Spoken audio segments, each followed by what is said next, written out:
para mim, para o Ney, no nossa microcélula, nós tivemos uma revelação essa semana, que eu acho é um negócio assim que me ajudou a entender várias coisas.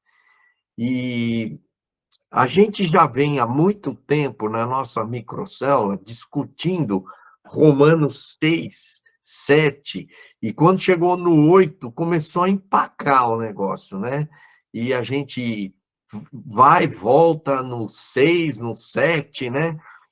No 6 ele fala assim, que você já está morto para o pecado. Você já está morto para o pecado. Então, o pecado não tem mais poder sobre a sua vida, certo? E aí ele fala, não reine, portanto, né? O pecado sobre a sua vida. Então, ele fala, está morto, mas você não pode deixar o pecado reinar. Ele está morto. E você não pode deixar ele reinar. Então, é o já, ele já está morto, a minha carne está crucificada, o meu eu está crucificado, está morto, mas o já, né? Mas tenho ainda não, mas eu tenho um processo para não deixar que ele reine sobre a minha vida. Aí ele entra no 7, ele começa a falar o quê? Da luta, né? O bem que eu quero fazer, eu não consigo fazer. Mas o mal que eu não quero fazer, esse eu faço. Então, aí ele chega, né, no 23, então ele diz, eu vejo nos meus membros outra lei guerreando com a minha mente. A minha mente é a minha decisão. Existem dois eus dentro de mim. O eu do ego, da vaidade, né, do egoísmo. E tem o eu que escolhe, que decide, entendeu? E ele chama esse outro eu da minha mente. Porque o que é a minha mente? O que ele está falando? É a decisão, a escolha, né? Então, Paulo diz, eu, com a minha mente, eu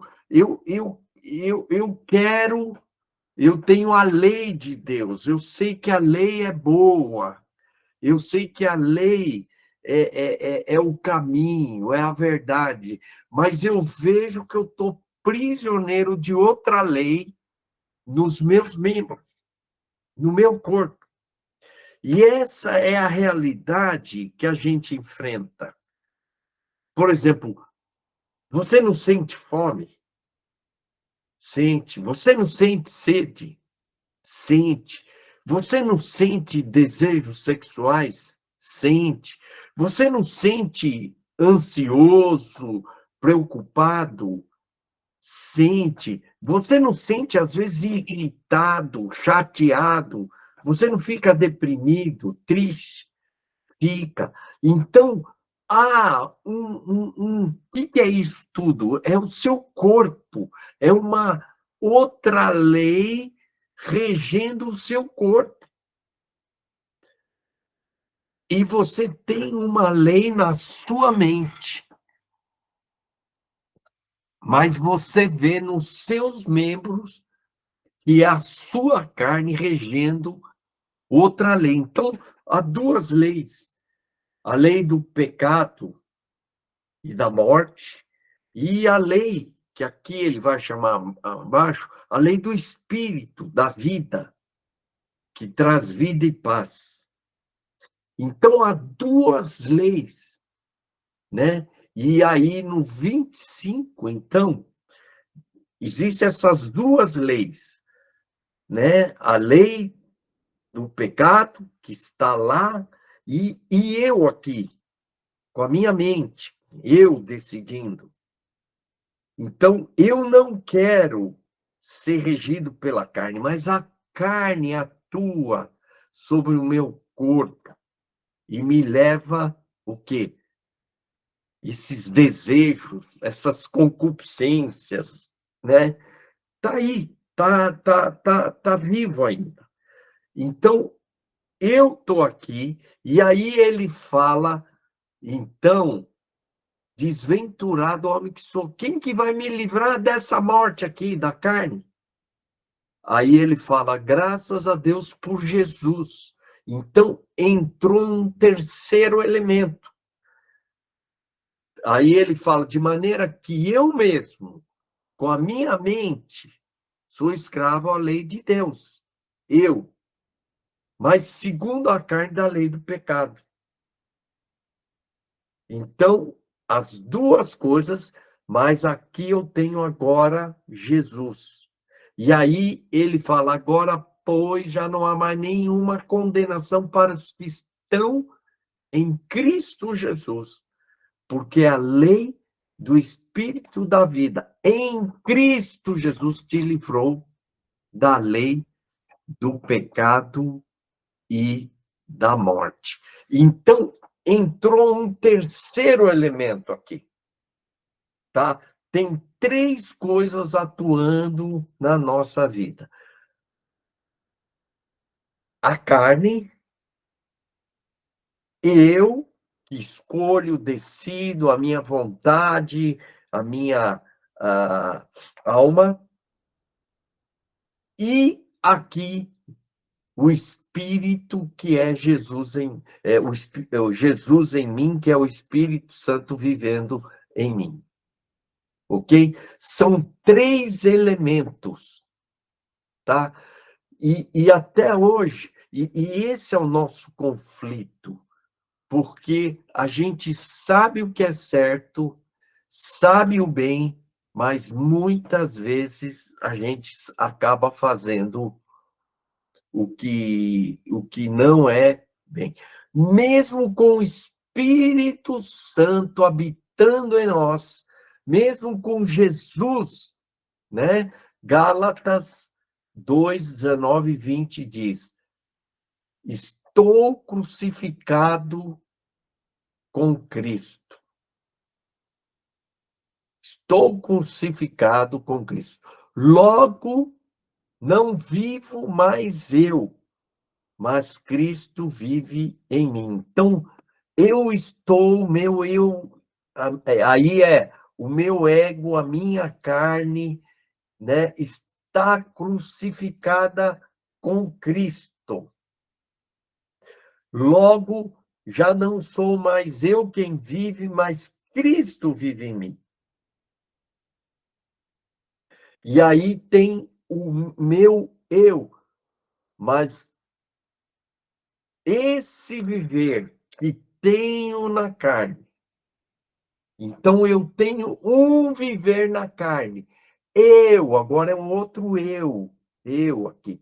Esse eu, que é o ego, a vaidade, as carnes, as paixões, está crucificada com Cristo.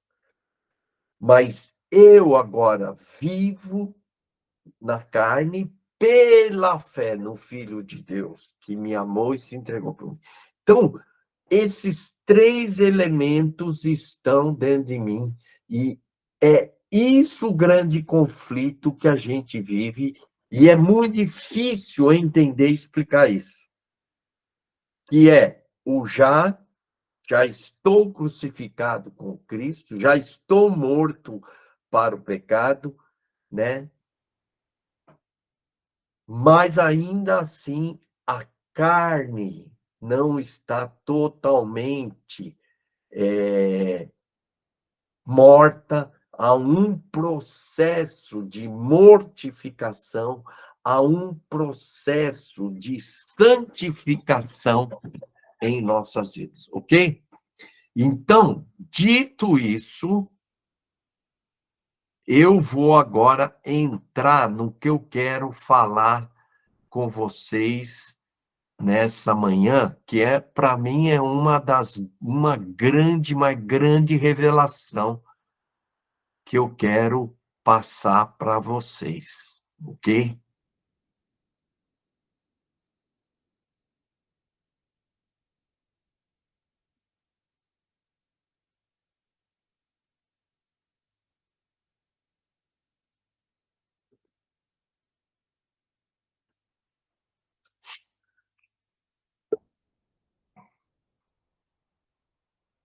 O tema que eu quero hoje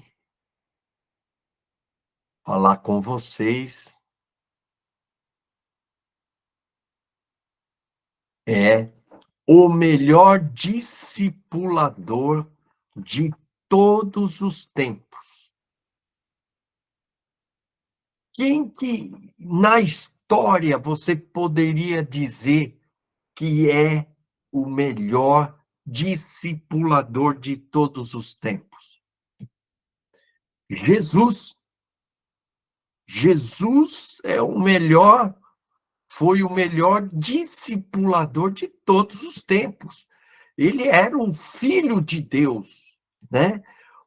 Ele era cheio do Espírito Santo, cheio do poder de Deus, o maior dos mestres, era o mestre dos mestres, cheio de conhecimento, de sabedoria, tudo assim, sabe, aqueles entranhados conhecimentos profundos de Deus, Jesus sabia, e ele era ungido, cheio de graça.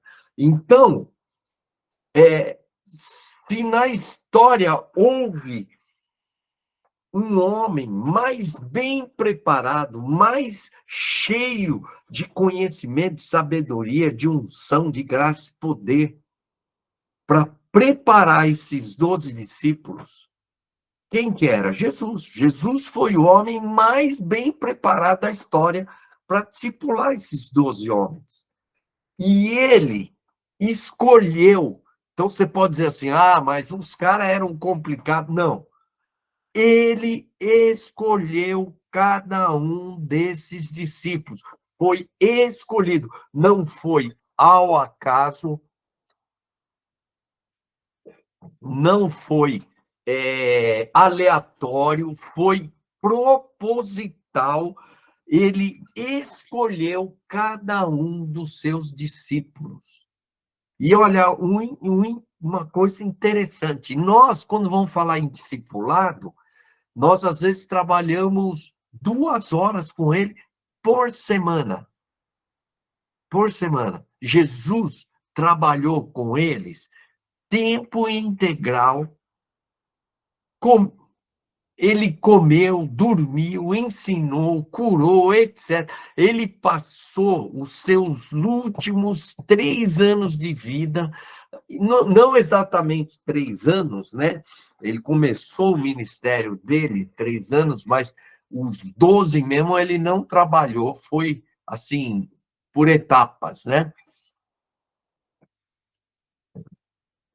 Alguns dizem que só completou os 12 no último ano de vida dele. Mas que seja 2 a 3 anos, ele gastou tempo integral, convivendo, andando, viajando, comendo, conversando, orientando. Ele gastou os 2, 3 últimos anos da vida dele.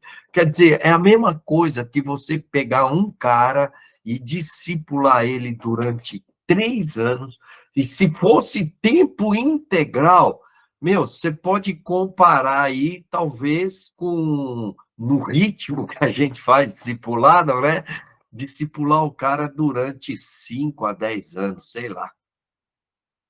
Jesus orou na sua última noite com os discípulos, e ele disse que ele havia consumado, concluído, finalizado a obra que Deus lhe havia confiado.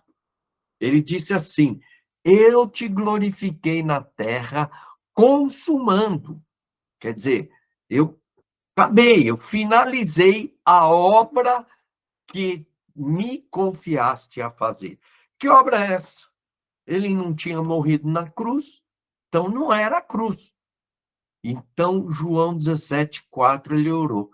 Qual que foi a obra que Jesus refere que ele havia consumado, que ele havia concluído?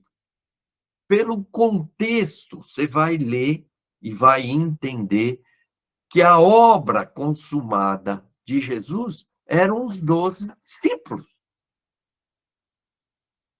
que ele havia consumado essa obra. Jesus está afirmando que ele concluiu a sua obra de discipulado. Quer dizer, o que ele tinha que fazer no seu discipulado com seus 12, ele concluiu. Então, ponha na sua mente que é a mesma coisa que você pegasse um grupo de pessoas e começasse a discipular uma missão dada por Deus, e aí, pumba, acabou, você finalizou. Agora eles já estão preparados, né? Então, qual que é a ideia que nós temos quando a gente está discipulando? Pensa bem, qual que é o conceito que passaram para vocês de discipulado? Que quando você terminar o seu discipulado, depois de 3, 4, 5 anos discipulando, né? Depois de 3 anos discipulado com Jesus, o melhor discipulador de todos os tempos, o que você vai imaginar que esses 12 homens vão se tornar? Uma liga dos super-heróis. Não é isso? Ah, não, estou 3 anos, tempo integral com Jesus. Jesus que foi o homem mais, o Filho de Deus, o Rei dos Reis, Senhor, o Criador de todo esse universo, o cara que era o cara, o que tinha mais unção, mais sabedoria, mais graça, mais unção, trabalhando durante 12 anos. Pô, os caras vão sair que os super-heróis vão ser os melhores discípulos do mundo. Essa é a visão que a gente tem e que a lógica, né? Pela lógica, deveria ser isso. Mas olha só o que aconteceu na última noite, hein? E logo em seguida Jesus falou: olha, completei aqui, a obra está finalizada. O que aconteceu na última noite de Jesus? Olha só, Jesus lava os pés dos caras, dando uma lição de humildade. Aí, você acredita que eles começaram a discutir, houve uma discussão na ceia, porque eles tinham uma ideia de que, eu estou com Jesus, que eles iriam implantar um reino lá. E eles estavam pensando que seria um reino terreno ali, né? Que Jesus veio para reinar. Eles ainda estavam pensando um reino tipo reino como o Império Romano. E aí eles estavam discutindo quem que era o maior entre eles, né? E Jesus tem que falar: por que vocês estão brigando aqui? No mundo, o governador, ele é o cara mais importante. Mas no meu reino, o cara mais importante não é o governador, é o escravo, é aquele que serve. Então, eles estavam, na última noite, eles estavam discutindo quem que era o melhor, quem que era o maior entre eles, porque eles estavam pensando em quem ia ocupar as melhores posições nesse reino. Olha só, na última noite. Aí Pedro, imagina, eles estavam lá discutindo quem que era o maior, por isso que Pedro chega para Jesus com essa: Jesus, esses caras aí eu não sei não, mas eu estou disposto a dar minha vida por ti. Eu estou disposto a morrer por você. Quer dizer, você vê, os caras estavam lá discutindo quem que era o maior, e Pedro vem lá e fala: eu sou o bom aqui. Vocês estão falando aí, mas eu sou capaz de morrer por Jesus, né? E na mesma noite,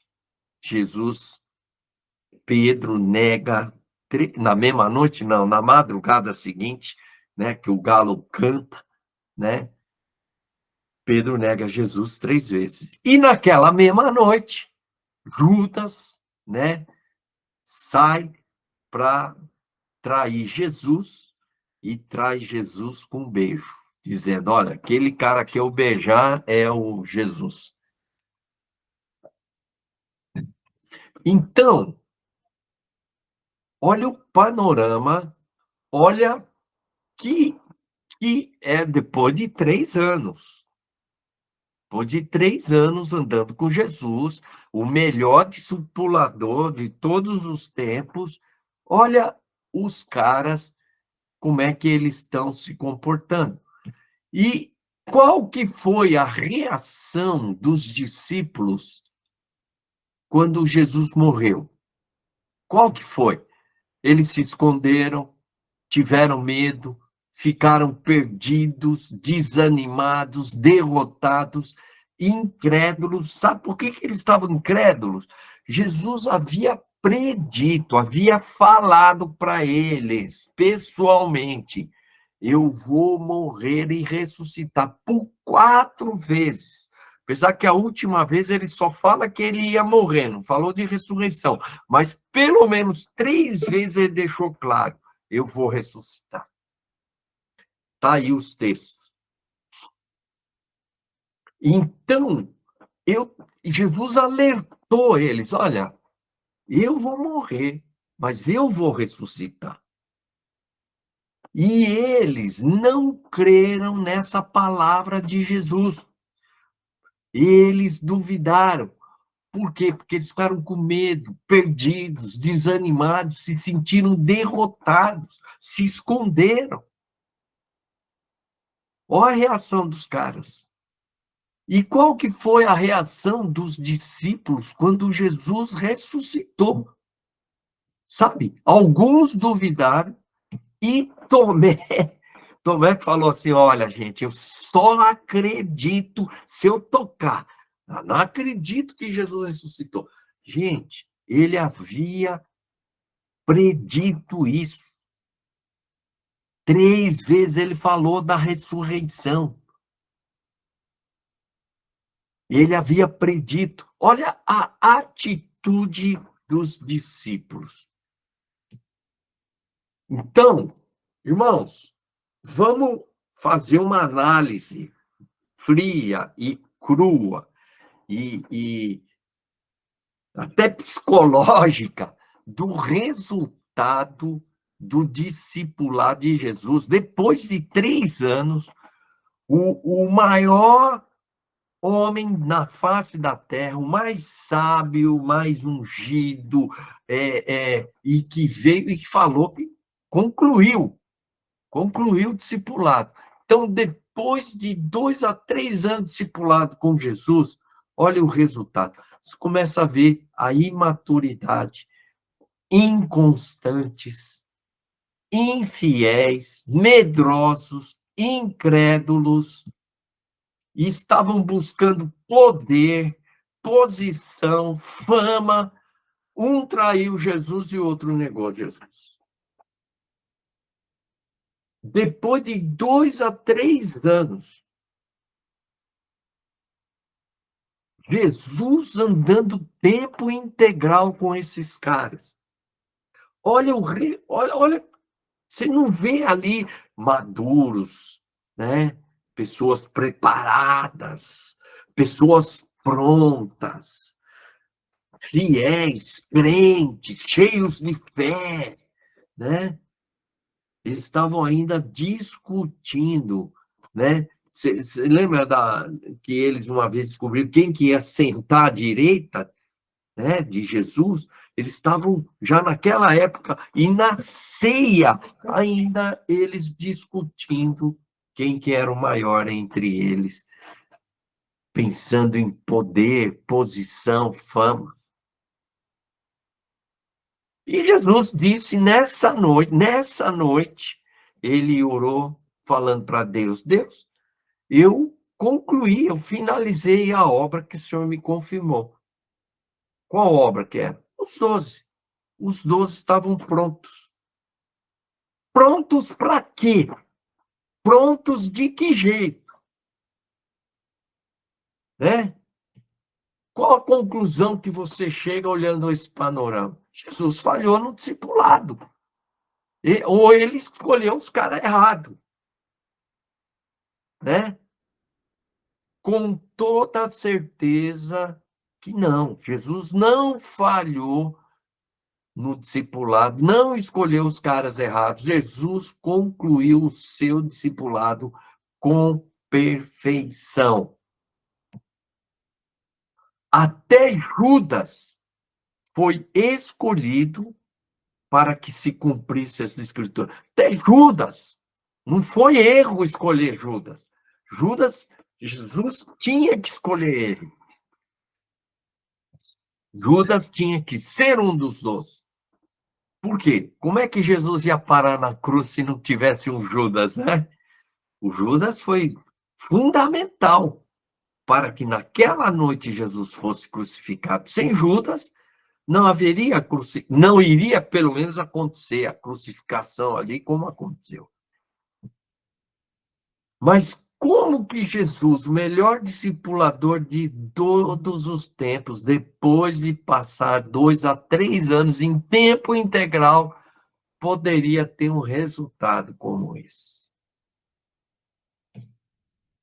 Esse discipulado de Jesus se parece mais com um discipulado que fracassou do que um discipulado que deu certo.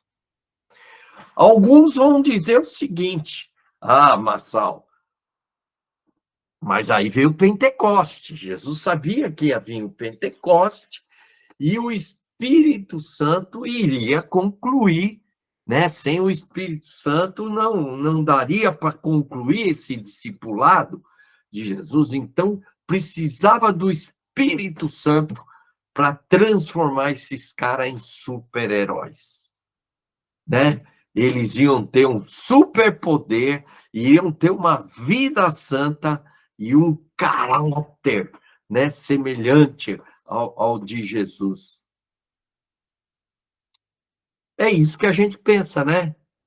E, na verdade, o Espírito Santo, ele veio e realmente ele acrescentou, né, isso tudo na vida dos discípulos, mas eu quero que vocês entendam o seguinte: esse superpoder, o poder, eles já tinham experimentado o poder e vivido isso, eles viram Jesus, né? E eles foram enviados com toda a autoridade.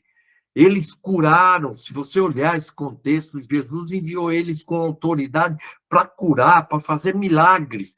E os 72 voltaram alegres e disseram: Senhor, até os demônios se submetem a nós em teu nome. Ele respondeu: eu vi Satanás caindo do céu como relâmpago e eu dei a vocês autoridade para pisarem sobre cobras, escorpiões, sobre todo o poder do inimigo, nada lhes fará dano. Contudo, não se alegre por causa disso, do poder. Não porque os espíritos submetem a vocês, mas porque os seus nomes estão escritos nos céus. Sabe, Jesus, um dos propósitos de Jesus foi preparar os 12 para o Pentecoste, para os milagres, para os sinais. Tanto que lá em Atos 2 e em Atos 4, você vai ver aquela frase escrita, que os sinais e maravilhas aconteciam por meio dos apóstolos. Não era. É lógico que aconteciam alguns milagres através de todos lá, como acontece na sua vida, na minha vida, já vi milagres acontecendo. Mas os milagres mesmo frequentes estavam acontecendo pelos apóstolos. Por quê? Porque Jesus treinou eles aqui. Falou: ó, não fica aí maravilhado, extasiado por causa dos milagres, por causa do poder. O que vocês têm que ficar maravilhado é com a salvação. Então, Jesus preparou eles para lidarem com o poder, então eles já experimentaram a questão do poder anteriormente. Aí você fala da vida santa. O pecado, ele foi morto, foi destruído com a obra da cruz, mas ainda não. Ainda eles continuaram a ter que lidar com o pecado em suas vidas. Você vê lá em Gálatas 2:11, quando, porém, Cefas, Pedro, veio a Antioquia, resistir-lhe, Paulo dizendo, resistir-lhe face a face, porque se tornara repreensível. Paulo repreendeu a Cefas, a Pedro. Você acha que os apóstolos ainda não tinham que lutar com o pecado? Tinham, sim. E Pedro foi repreendido por Paulo. Olha só o caráter, Paulo reconhece ainda o seu caráter imperfeito. Veja 1 Timóteo 1,15, esta é uma palavra fiel e digna com toda aceitação, que Jesus Cristo veio ao mundo para salvar os pecadores, dos quais eu sou o principal. Então, Paulo, quando ele falou, eu sou o principal, Paulo tinha 28 anos de ministério. Ele já estava, assim, parece que quando ele escreveu essa carta a Timóteo foi 62, 63 depois de Cristo, e ele morreu por aí, né? Foi morto por aí. Então, Paulo, ele disse já no final do seu ministério, eu sou o principal dos pecadores. Ele não se considerava um homem totalmente santo, puro, mas que ainda ele escreve, né, que ele estava lutando, guerreando, né? Por isso que em Gálatas 5:17, a carne luta o espírito e o espírito contra a carne. Então ele fala dessa luta, não de um caráter perfeito, mas um caráter ainda, o já e o ainda não, né? Como um processo. Então, irmãos, o que eu quero dizer? Que o Espírito Santo veio e potencializou o discipulado, a santidade, o poder, o caráter, sim, mas não totalmente. Certo, irmãos? Então, o que nós precisamos entender? Que nós precisamos de um espinho na carne. Deus colocou um espinho na carne em Paulo por mais de 14 anos. Então, eu quero que vocês entendam que Paulo, quando ele escreve isso, ele não escreveu, entrou um espinho no dia seguinte, Deus, está me doendo. Não, não foi um ano, não foi 2 anos, não foi 3 anos, nem 10 anos. Foram 14 anos com esse espinho na carne. Então, Paulo foi aguentando, foi aguentando, foi aguentando. Por que ele precisava desse espinho? Para evitar o orgulho, o ego, o eu. Gente, se tem um homem maduro, um homem cheio do Espírito Santo, um homem que foi um dos maiores homens de Deus na história da igreja, foi Paulo. E Paulo, com todos esses anos de experiência, com uma vida, né, espiritual, você vê que ele brigou com Barnabé, depois se arrependeu, né? E o cara que ele tinha mandado embora, Marcos, depois ele chama de volta Marcos para ajudar ele. Então, Paulo, ele lutava com a carne dele, com o ego dele. E olha só, segunda Coríntios 2,17. E para que não me ensoberbecesse com a grandeza das revelações. Paulo teve uma revelação tão grande. Foi, mas ele não era preparado, não era maduro, não era um homem cheio do Espírito Santo. O Espírito Santo ia resolver tudo na vida dele, ele fazer dele ele não era dependente de Jesus, né? Um homem, talvez, tirando Jesus, talvez um dos homens mais maduros, mais cheios de Deus que apareceu na história. Ele precisou de um espinho na carne, foi posto um espinho na carne, um mensageiro de Satanás para me esbofetear, a fim de que não me exalte. Quer dizer, então, esse homem preparado, cheio do Espírito Santo, cheio do conhecimento de Deus, maduro, precisava de um espinho na carne. Imagina você. E eu? Será que quem somos nós, né? Não dá nem para. Eu não consigo nem me comparar com Paulo. E Paulo, então, pediu 3 vezes, e 3 vezes mostra um pedido, é um clamor, não é um pedido, é um clamor, é um grito de Senhor, pelo amor de Deus, tira esse espinho da carne. E aí, Deus explica o porquê desse espinho da carne. Ele fala, a minha. Então ele disse, a minha graça te basta, porque o poder se aperfeiçoa na fraqueza. De boa vontade, pois, mais me gloriarei nas fraquezas, para que sobre mim repouse o poder de Deus. Gente, sabe o que Deus está dizendo para Paulo? Deus está dizendo assim, Paulo, eu não vou tirar esse espinho da sua carne. Eu não vou tirar, eu não vou remover esse espinho. Você vai ficar o resto da sua vida com esse espinho. Está dizendo. Por quê? Porque esse espinho faz de você uma pessoa, se sentir uma pessoa fraca, uma pessoa quebrantada. E você precisa se sentir assim, fraco e quebrantado. E você sinta que você não é nada.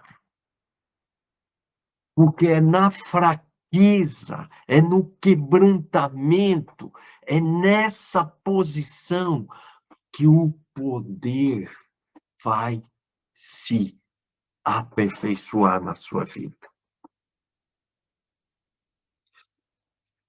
Agora, então, Paulo foi levado a uma dependência total da graça de Deus. O que significa esse poder? No grego é a palavra dunamis. E a palavra dunamis tem 2 sentidos no grego. O primeiro deles é de poder para realizar milagres. Mas ele tem um outro significado: poder moral e excelência de alma. Poder moral e excelência de alma. Qual que foi o propósito desse espinho? A soberba. Então, aqui, nesse contexto, o poder se encaixa melhor, não é de realizar milagres. Porque o milagre, se você realizar, mais ensoberbece do que te põe para baixo. Esse poder é o poder de gerar caráter, de tratar o seu eu, seu ego, trazer excelência de alma. E isso se aperfeiçoa na fraqueza, no quebrantamento. Então, dunamis, nesse contexto, é o poder transformador e santificador. de Jesus. Então, Paulo, ele conclui, né? Eu sou fraco. Eu sou frágil. Por causa do quê? Por causa de um espinho. É assim que Paulo está se sentindo. Fraco, frágil, quebrantado. E ele conclui que eu vou me gloriar mais na fraqueza. Sou fraco. Para que esse poder moral e excelência de alma, esse poder transformador e santificador, repouse sobre mim. Porque quando eu sou fraco, então é que sou fraco, forte. Irmãos, essa é a grande lição que nós temos que aprender hoje. Se você tinha uma ideia que está cheio da graça de Deus, é poder, é força, é vitórias, é grandes conquistas, é um conceito errado. Porque você acha que ser cheio da graça é ser forte, mas ser forte, segundo o conceito bíblico, é ser fraco. É o oposto. Então, quando te falam, você tem Jesus, você é forte, você é poderoso. Não. Jesus em você para mostrar que você é fraco, que você é frágil, que você é feito de barro, é um vaso de barro. Então, que tipo de discípulo Jesus formou 3 anos ali? Ele formou super-heróis? Não. Ele formou super humildes. Eu sou fraco. Por isso que na última noite, qual que foi a lição mais importante de Jesus? Ele lavou os pés dos discípulos. Vocês estão entendendo por que Jesus fez isso? Jesus lavou os pés, deu uma lição de humildade ali. E logo em seguida eles, querendo mostrar quem que é o melhor. E Pedro, não, eu morro por ti, tal. Então, Jesus acabou de mostrar humildade e eles se puseram lá em cima. Sabe o que eles precisavam? De um espinho na carne. E naquela noite, a morte de Jesus foi o espinho na carne deles. Mostrar que eles não eram nada, que eles eram medrosos, que eles eram infiéis. Por quê? Para mostrar que eles não eram nada. Então, Jesus não formou super-heróis. Depois de 3 anos, não, eu vou enfrentar tudo, nós temos poder, nós temos autoridade, nós expulsamos demônio, curamos pessoas, nós vimos milagres, fizemos milagres, e isso nós vamos arrebentar, porque Jesus, né, antes de partir, toda a autoridade ele tem e ele passou para nós, então nós vamos pisar escorpiões e nada vai nos acontecer de mal. Foi assim que eles ficaram? Não. Com a morte de Jesus, eles se quebrantaram. 1 Coríntios 1, 28 e 29, 28 está errado, 28 e 29. E Deus escolheu, olha, Deus escolheu, é escolha, é decisão de Deus, as coisas humildes do mundo, e as desprezadas, e aquelas que não são, para reduzir o quê? A nada as que são, a fim de que ninguém se vanglorie na presença de Deus. Meu irmão, uma das maiores lutas que eu tenho hoje é quando eu prego, quando eu estou dando um estudo, sabe? Quando eu tenho essa revelação, por exemplo, eu começo já a me vangloriar. Hoje acordei de manhã, falei assim, ó, vou dar esse estudo e tal, e me ver esse negócio como se, sabe, eu passar isso para vocês, falar assim, eu vou ter que lutar com o meu orgulho de novo. Por quê? Porque a gente quer se vangloriar.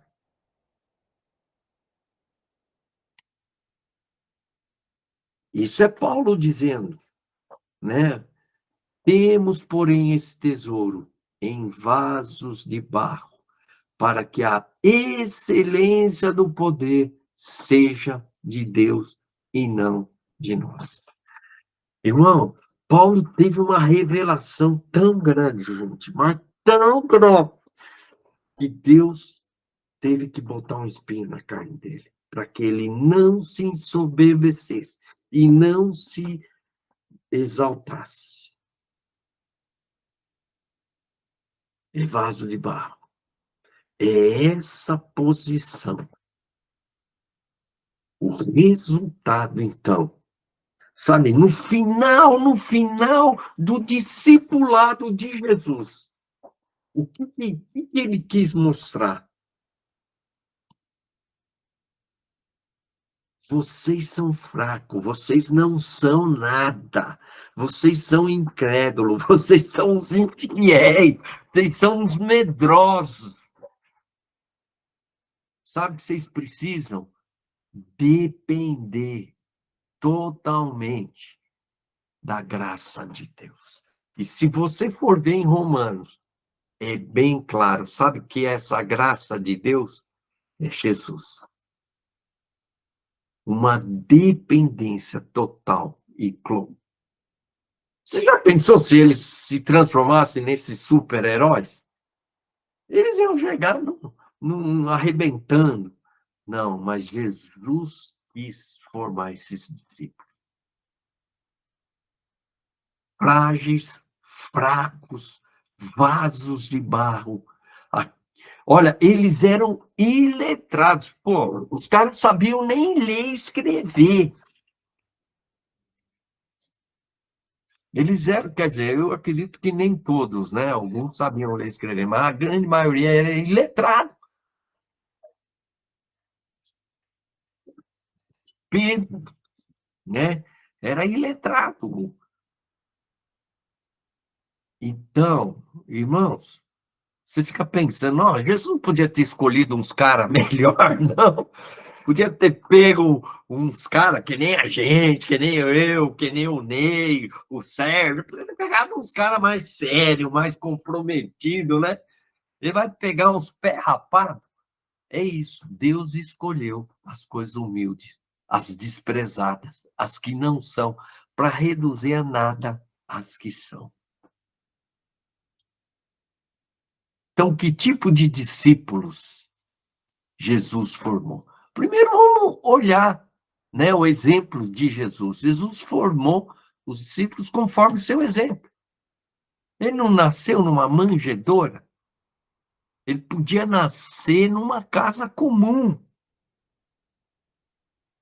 né? Não podia, era algum pecado, seria alguma coisa. Não. Mas por que que ele escolheu a manjedoura? Um lugar imundo, sujo, para nascer. Né? E aí, quando ele parte desse mundo, ele morre na cruz, como eu sempre falo. Morreu entre dois bandidos, porque a cruz era lugar para bandido, para ladrão, para sem vergonha, para gente que não presta. Né? E Jesus, a vida dele nos ensina. Né? Muito da humildade. Né? Quando ele entra em Jerusalém, né? O rei dos reis devia vir montado num cavalo, o de raça, o melhor cavalo, né? Ele do reino, ele vindo, e ele era o rei dos reis, o senhor do senhor, ele vem o quê? Montado num burrinho.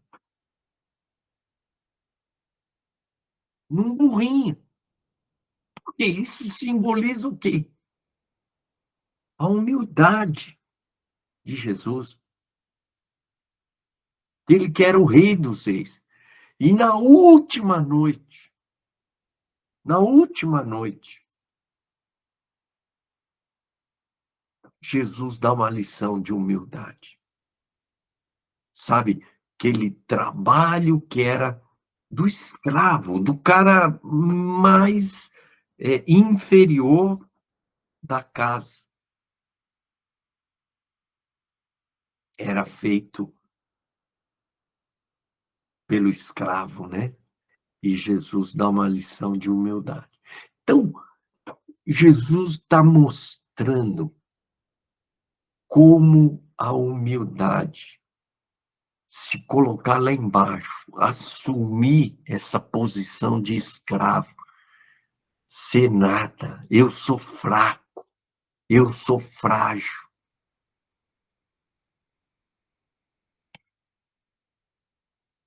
Então, Jesus deu uma lição de humildade na última noite ali, certo? E aí os caras ficam querendo saber quem que é o maior. Ah, tal, você vê como é que eles eram orgulhosos. Aí Pedro dizendo, não, Jesus, por ti darei a própria vida, eu morro por você. Mas dali, tempinho, Pedro nega 3 vezes a Jesus. Então, no final, antes de partir para o céu, Jesus ressuscitado, ele conversa, tem uma conversa com Pedro. E aí você vai ver um Pedro quebrantado, um Pedro mais humilde. Tu me amas? 3 vezes perguntou. E Pedro respondeu, tu sabes que eu gosto. O que que Pedro, né? Jesus perguntou, você agapau? Pedro falou, tu sabes que eu filéu. Agapau é esse amor sacrificial. E filéu é mais uma amizade, o eu gosto. E 3 vezes Jesus pergunta para ele, você me ama? E falava, eu gosto. Pedro respondia. Ele já está mais humilde, ele sabe do amor limitado dele. E aí Jesus falava, cuida das minhas ovelhas,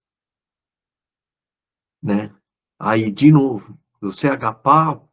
Ah, tu sabes que eu filé, cuida das minhas ovelhas. E aí, por último, você me agapau? Você me filéu? Aí Pedro, ele ficou, sabe, triste. Tu sabes todas as coisas. Tu sabes que eu filéu. Pedro quebrantado, humilde, sabia, né? Eu amo tanto você que eu sou capaz de morrer por você. Pedro sabia que ele não amava tanto a Jesus assim. Que ele amava tanto a Jesus, ele declarou que ele podia até morrer por ele. Mas ele sabia dessa limitação. E isso pesou tanto no ministério dele. Pesou tanto, gente, que quando ele morreu,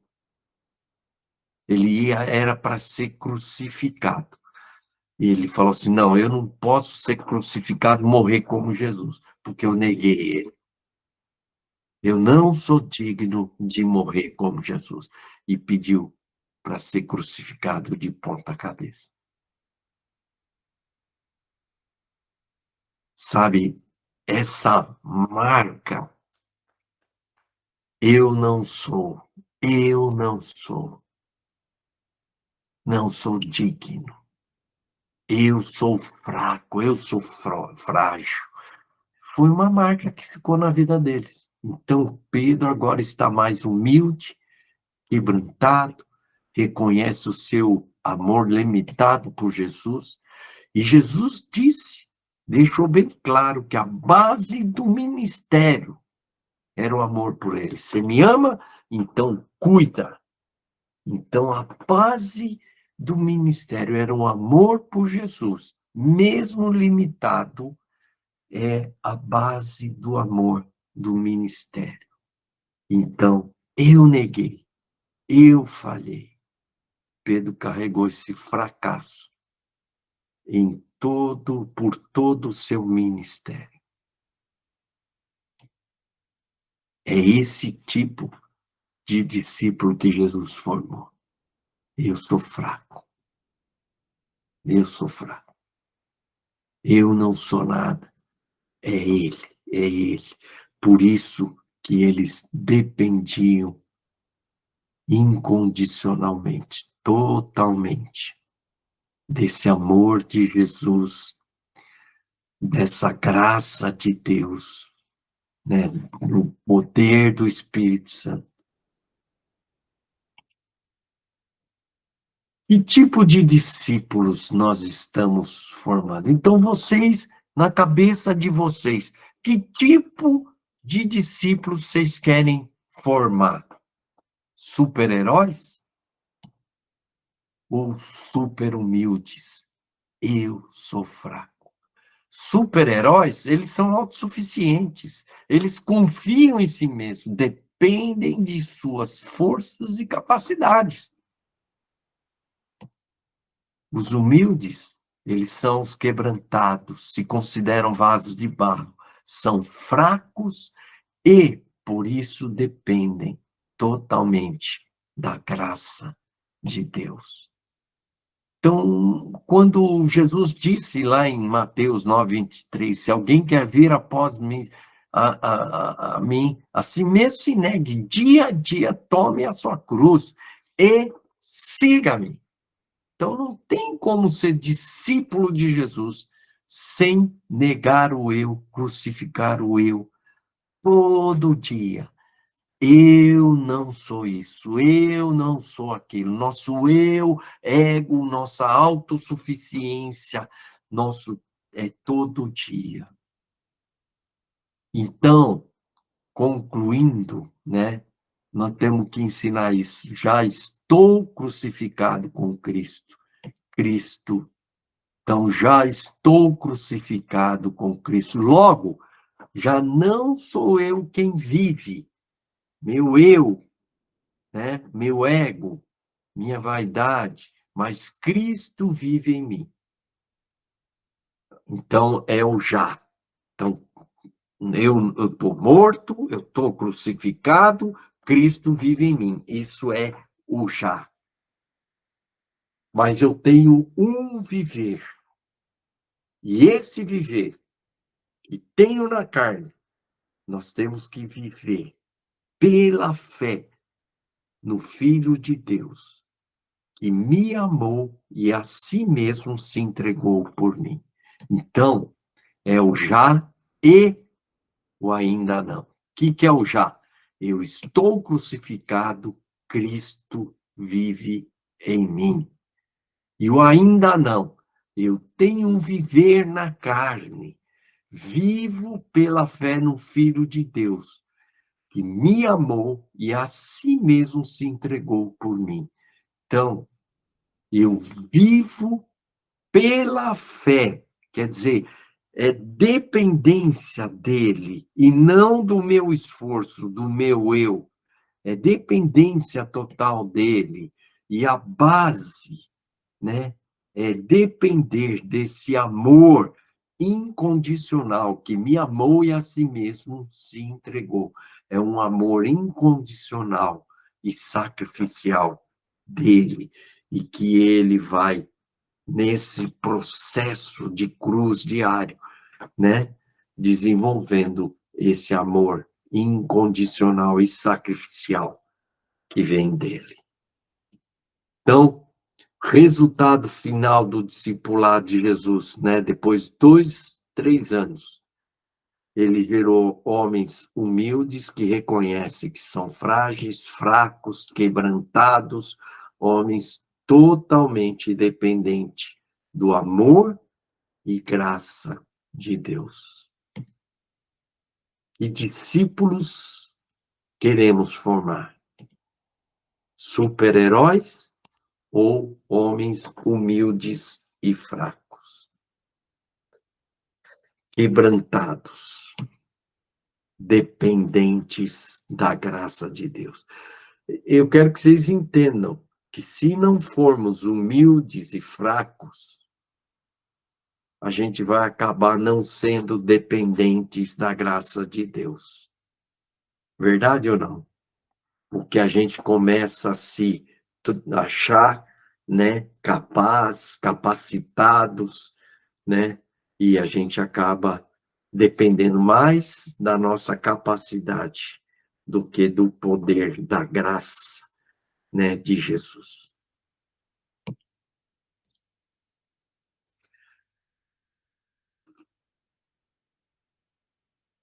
Irmãos, vamos só rapidamente. Não é pregação, hein, irmãos? Eu falo isso, que vocês compartilhem, né? Falem um pouquinho o que foi importante para vocês aí. São poucas pessoas, né? Então é tipo 30 segundos aí, alguma coisa que foi importante para você. E é importante você declarar isso com as suas palavras, né? Donizete, fala, começa você aí. É isso mesmo, é uma coisa importante que você ministrou hoje, né? É exatamente isso, que é viver essa dependência, mas eu tenho que viver vendo a minha fragilidade, vendo as minhas falhas, e que é isso que me leva a ser humilde, quebrantado diante de Deus. Muito, muito interessante, Marçal. Gostei bastante. Benedito,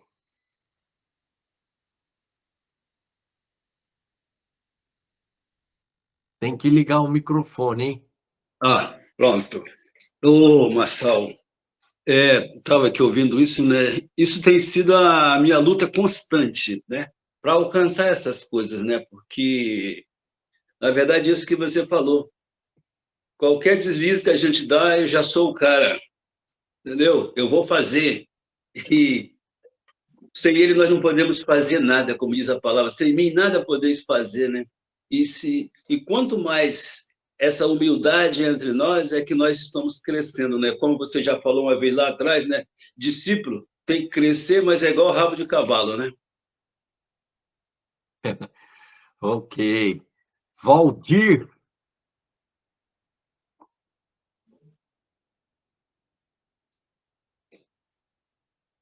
tá ligar o microfone.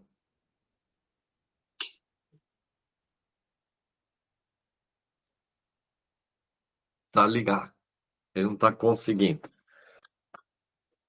Ô, Maurício, fala você então.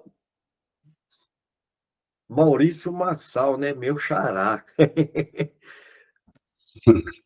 Olá, bom dia a todos. Estão me ouvindo? Tá.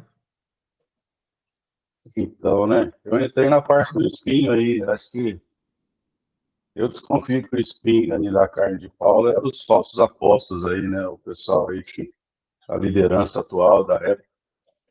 Eu desconfio, né? Opinião minha. Que não aceitava o que ele falava, a visão, sei lá, alguma coisa nesse sentido aí. Quando a gente tem essa brasa viva aí, lá de Jeremias, né? Jeremias 20, e a gente quer anunciar.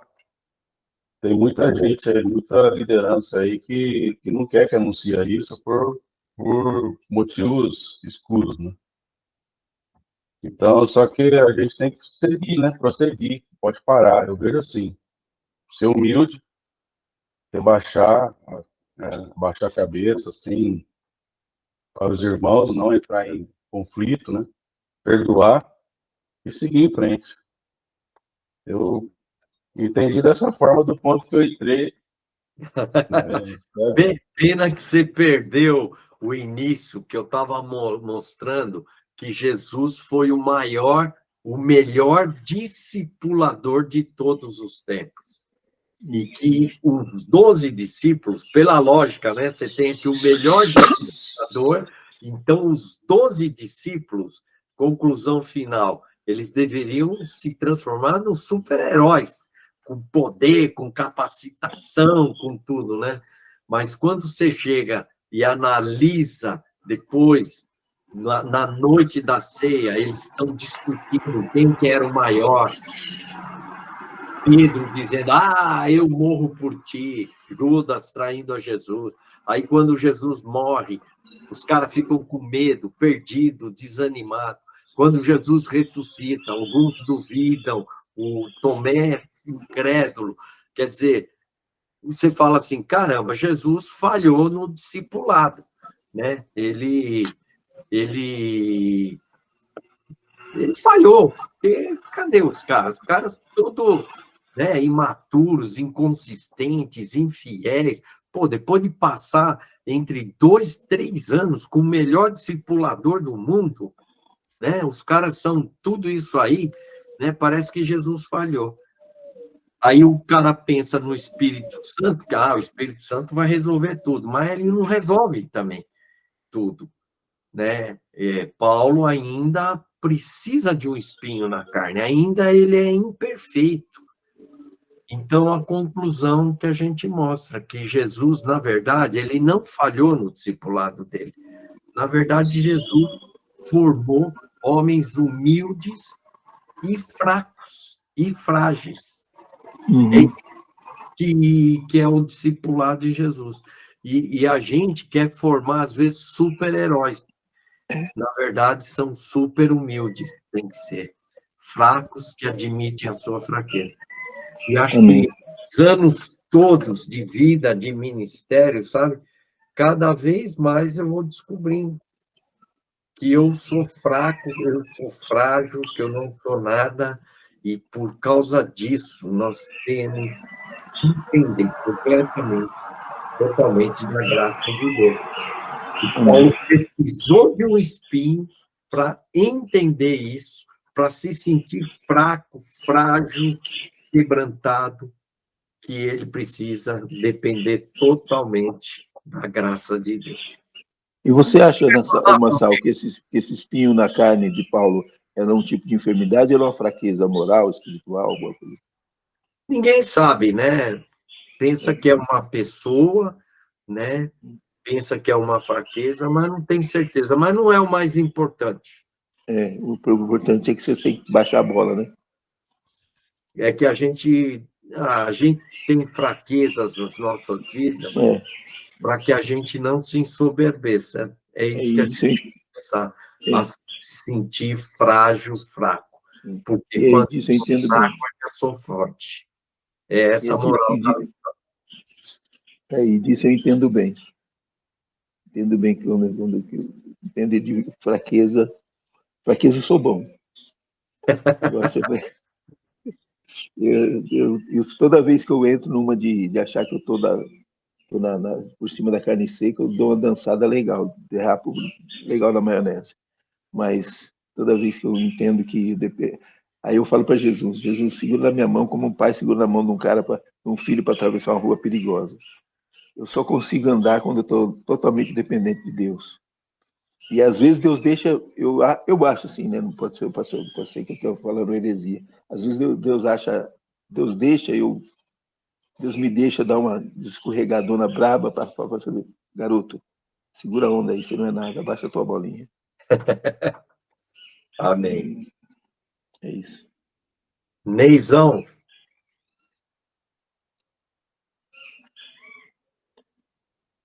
Liga o microfone.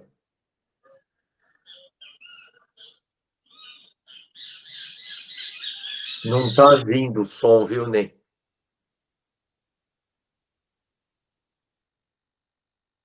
Liga e desliga. Agora parece que vem. Vai chegar com um pouco de eco, porque o outro microfone. A conclusão que eu chego nessa mensagem que você trouxe, Marcelo, é que eu nunca vou ser dependente de Deus se eu não assumir a marca de Jesus, né? A humildade. Se eu continuar crendo na força do meu braço, no que eu posso fazer, se eu continuar buscando ser forte, né? Eu alimento o ego, né? Eu nunca vou ser fraco. Nunca. E se eu não for fraco, eu não vou ser forte em Cristo. Então, é isso, né? Amém. Deixar Cristo, a marca de Cristo, a humildade de Cristo, né? Se manifestar. Não tem dois lugares, não dá para ter o ego e a humildade. É só a humildade. A humildade, para mim, ficou muito claro. A humildade é Cristo. Fala, Valdir, o que você quer falar? Liga o microfone. Eu vou fazer uma pergunta. Eu tenho que buscar a fraqueza ou a fraqueza... Eu tenho que buscar ser fraco? Eu acho que a fraqueza...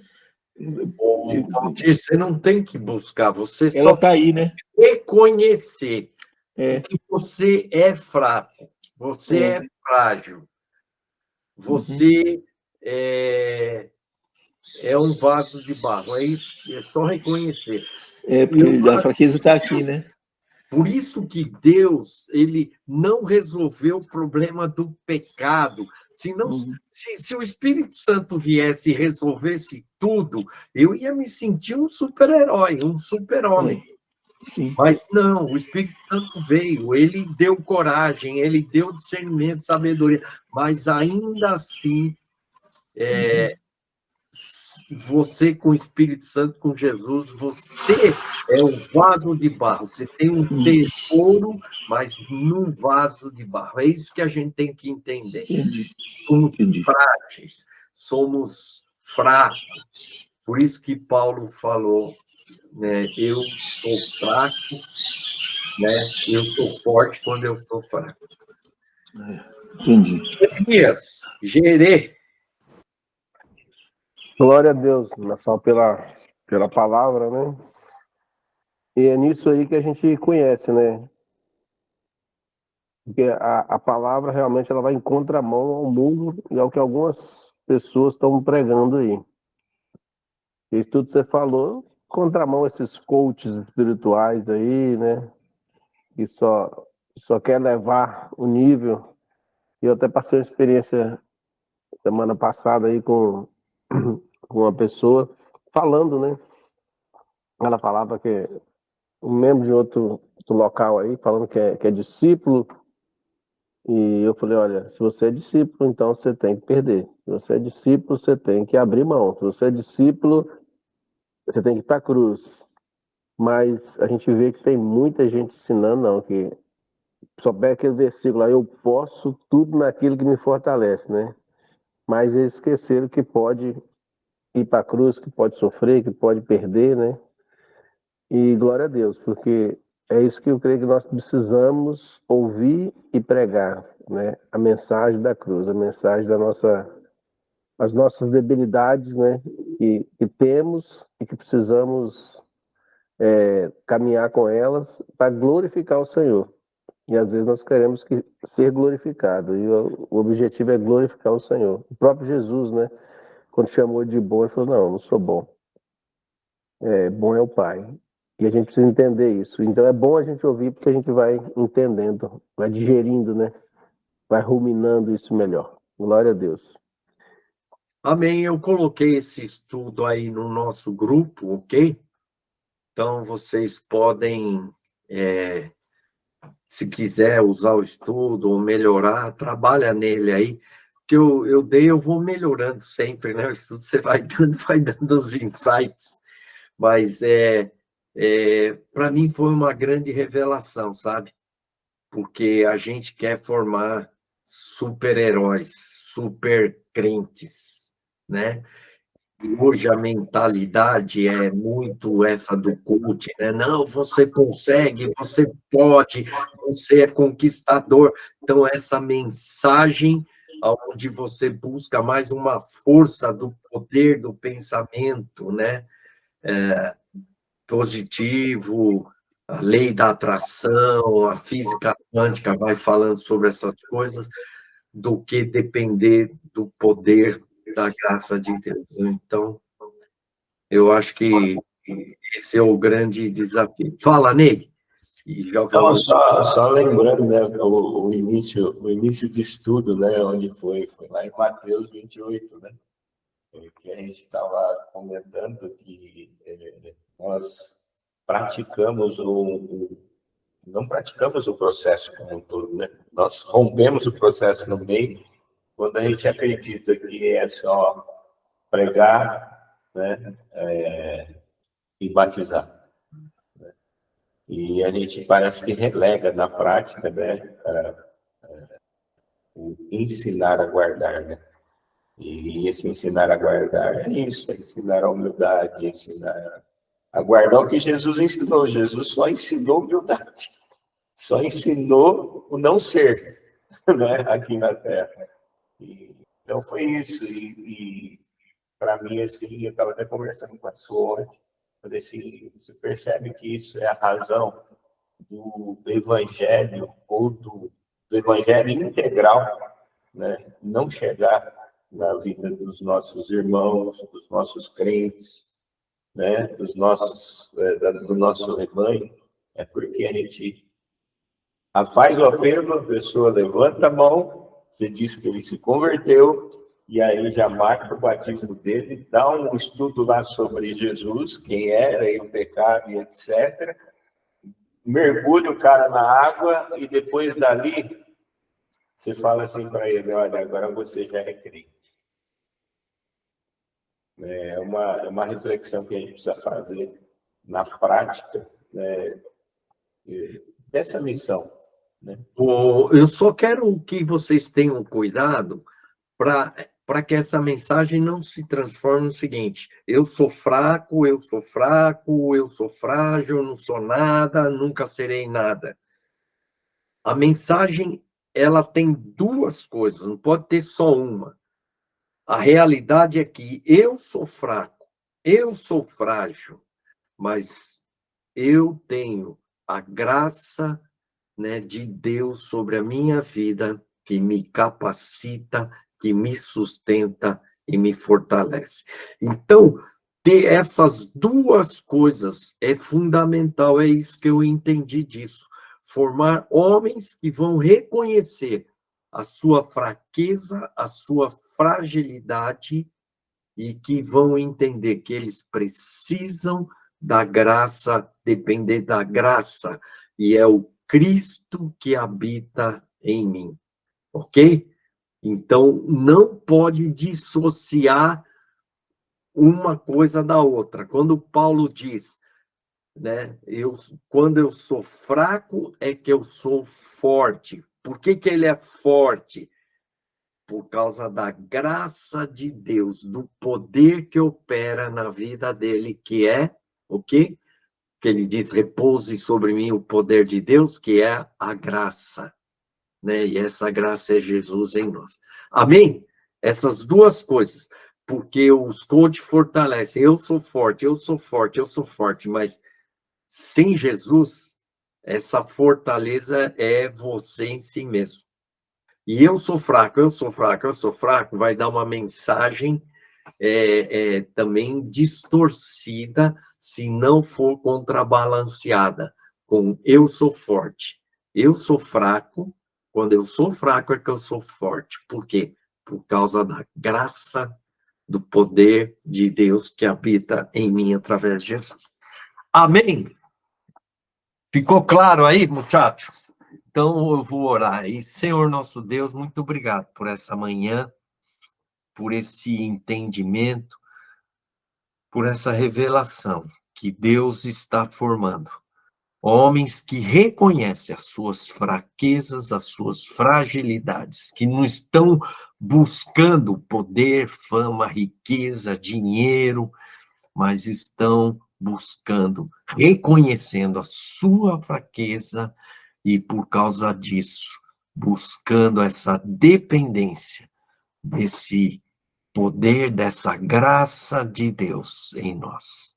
Quero abençoar cada irmão, em nome de Jesus. Amém. Deus abençoe vocês aí, viu?